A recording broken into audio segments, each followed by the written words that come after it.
جمعیت علماء اسلام تو ایسی جماعت ہے کہ ہم تو آج کی جمعیت کو دیکھتے ہیں. تو آج کی جمعیت تو جب آپ مجھے دیکھیں گے تو آپ کہیں گے بھئی یہ تو سنی بھی ہے، پھر اس کے بعد تو یہ تو حنفی بھی ہے، پھر اس کے بعد یہ تو دیوبندی بھی ہے.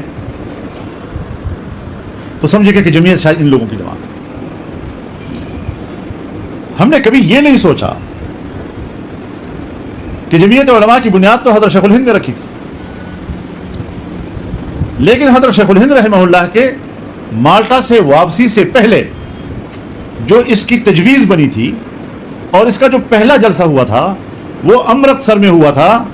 مولانا ثناء اللہ امرتسری رحمۃ اللہ علیہ کے گھر پہ حضرت مفتی اعظم ہند مولانا مفتی کفایت اللہ رحمہ اللہ آئے تھے، اور ایک اہل حدیث عالم دین کے گھر میں اس جماعت کی تجویز بنی، اور امرتسر کے مسلم پبلک اسکول کے ہال میں 10-15 علماء نے بیٹھ کر تجویز مرتب کی. یہ پہلا جلسہ. تو اب آپ خود اندازہ لگائیں کہ کہاں مفتی اعظم ہند مفتی کفایت اللہ ایک حنفی دیوبندی، اور کہاں مولانا ثناء اللہ امرتسری ایک اہل حدیث عالم دین، اور ان کے گھر پر مانا یہ تھا کہ اس میں فرقہ واریت نہیں تھی. اور جب حضرت شیخ الہند تشریف لائے تو حضرت شیخ الہند کے سامنے یہ تجویز رکھی گئی، آپ نے پسند فرمائی، آپ نے قبول کیا، اور پھر ہندوستان بھر کے علماء کرام کو بلایا.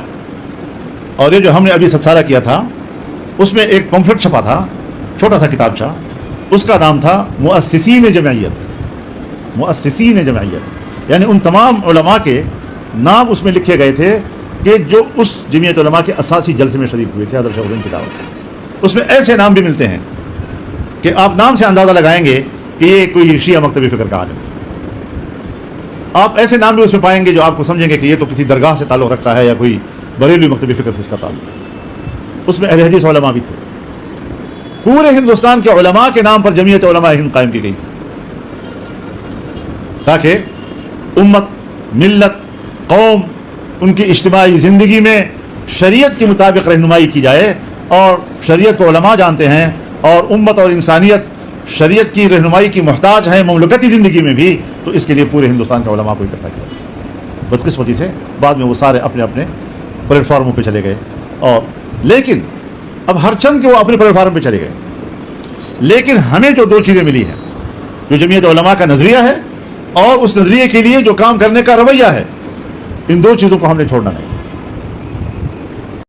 من المؤمنين رجال صدقوا ما عاهدوا الله عليه فمنهم من قضى نحبه ومنهم من